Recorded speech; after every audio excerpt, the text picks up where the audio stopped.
On croit faire un voyage et c'est le voyage qui vous fait, écrivait Nicolas Bouvier.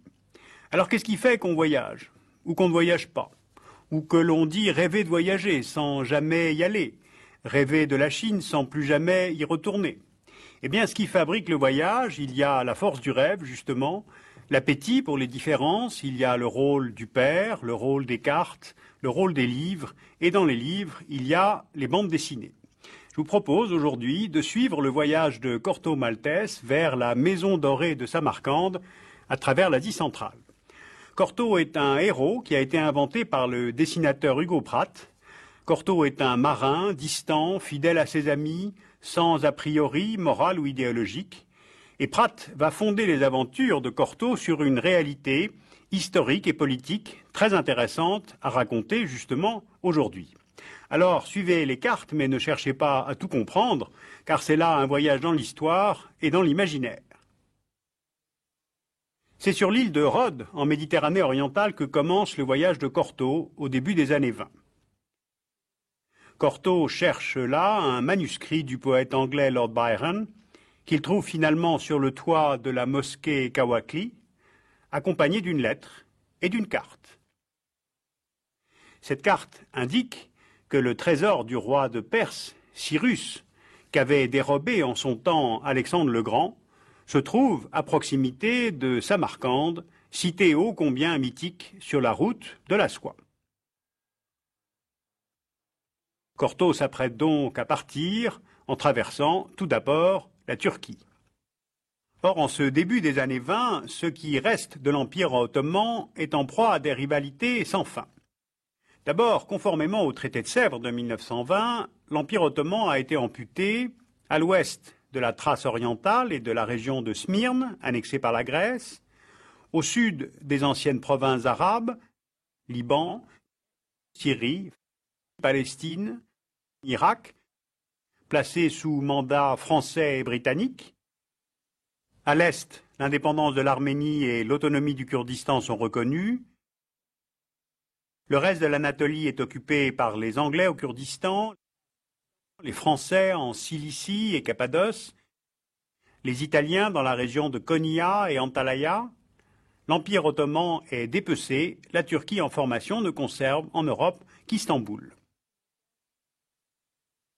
Mais ce traité de Sèvres est rejeté et par les nationalistes turcs qui s'organisent autour de Mustafa Kemal pour lutter pour l'unité de la Turquie dans ses frontières d'octobre 18, mais aussi par Enver Pacha, l'ancien ministre de la Défense ottoman, qui veut rassembler les peuples turcophones de la Turquie à la Chine dans un même ensemble étatique. De toute façon, pendant ce temps-là, les bolcheviks poursuivent leur avancée pour porter la révolution socialiste aux peuples du Caucase et d'Asie centrale. Voilà un petit peu le contexte historique dans lequel le périple de Corto va se dérouler. De Rhodes, via la Turquie, la Perse, l'Azerbaïdjan, la Caspienne, l'émirat de Bukhara et l'Afghanistan, jusqu'à l'Empire britannique des Indes. Le voyage sera d'autant plus hasardeux que Corto a un sosie, qui n'est autre que Şevket, ce nationaliste turc redouté de la Grèce à l'Arabistan. À peine arrivé à Tarsus, en Turquie, Corto est pris à partie par des montagnards kurdes. Pour avoir la vie sauve, il doit alors promettre à leur chef, Rachid, de partager le trésor caché de Samarcande. Puis il manque ensuite d'être arrêté par des soldats français qui le prennent pour un Turc. Un simple contrôle d'identité permet finalement à notre marin, né à Malte mais citoyen britannique, de reprendre sa route. À Adana, capitale de l'ancienne Cilicie arménienne, Corto se rend à l'école des derviches tourneurs.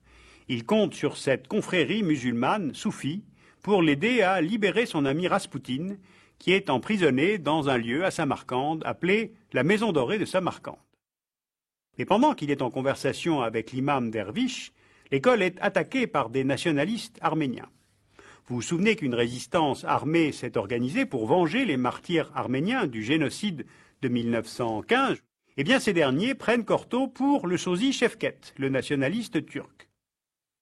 Corto prend donc la fuite et c'est à bord d'un camion de soldats kurdes qu'il parvient dans la région du lac de Van, qui est alors contrôlée par les insurgés kurdes et l'armée bolchevique. Après avoir traversé la frontière perse, il atteint cette région du Caucase en train d'être soviétisée. Cortot est immédiatement arrêté par l'armée rouge, car un commissaire du peuple, expéditif, le prend pour un espion anglais. Il est sur le point de le faire fusiller quand Cortot se souvient tout à coup qu'il a rencontré, 14 ans plus tôt, dans un hôtel d'Ancône, en Italie, un dénommé Staline, un ami, à qui il téléphone alors et qui, pour une fois, veut du bien à quelqu'un. Sinon, sans le petit père des peuples, plus de Cortot. À Bakou, sur la Caspienne, Cortot peut alors embarquer pour le Turkestan russe. Là commence l'Asie centrale turcophone, et en ce début des années 20, la région n'est pas vraiment pacifiée. Car à Bukhara, Enver Pacha, mis hors jeu en Turquie, a pris la tête de la révolte des Basmachis contre les Soviétiques. C'est quasiment une guerre sainte lancée contre les Rouges, avec l'aide des nationalistes du Turkestan, de l'émir Alim Khan. On trouve aussi des Français, des Américains, des Anglais. Cortot retrouve à Bukhara son vieil ami Raspoutine, qui combat aux côtés de Enver Pacha contre les Russes. Mais alors que Cortot et Raspoutine reprennent leur route, toujours à la recherche du trésor d'Alexandre, ils sont les témoins de l'embuscade tendue par l'armée rouge à Enver Pacha, qui meurt ce 4 août 1922, tué par des bolcheviks arméniens, qui se vengent de cet ogre turc qu'ils tiennent pour responsable du génocide de 1915. Et là, cet épisode est véridique. Revenons à notre trésor de Cyrus. Selon la carte que Cortot a entre les mains, le trésor devrait se trouver au sud de Samarcande, en Afghanistan, entre la Bactriane et le Kafiristan. Kafiristan, ça veut dire le pays des infidèles en persan. C'est là que vivaient les descendants des Grecs au rite païen, venus avec Alexandre, avant leur conversion forcée à l'islam fin XIXe siècle. Ces quelques vallées superbes à l'extrême est de l'Afghanistan s'appellent depuis Nouristan. Vous pouvez aussi lire le récit de Kipling, l'homme qui voulait être roi, dans lequel les deux héros sont aussi à la recherche du Kafiristan. Après 10 jours de marche, Cortot et Raspoutine atteignent la grotte censée contenir le trésor et située sans doute dans les montagnes de l'Hindoukouche, au nord-est de l'Afghanistan. Le trésor est bien là, mais ils ne font que l'entrevoir.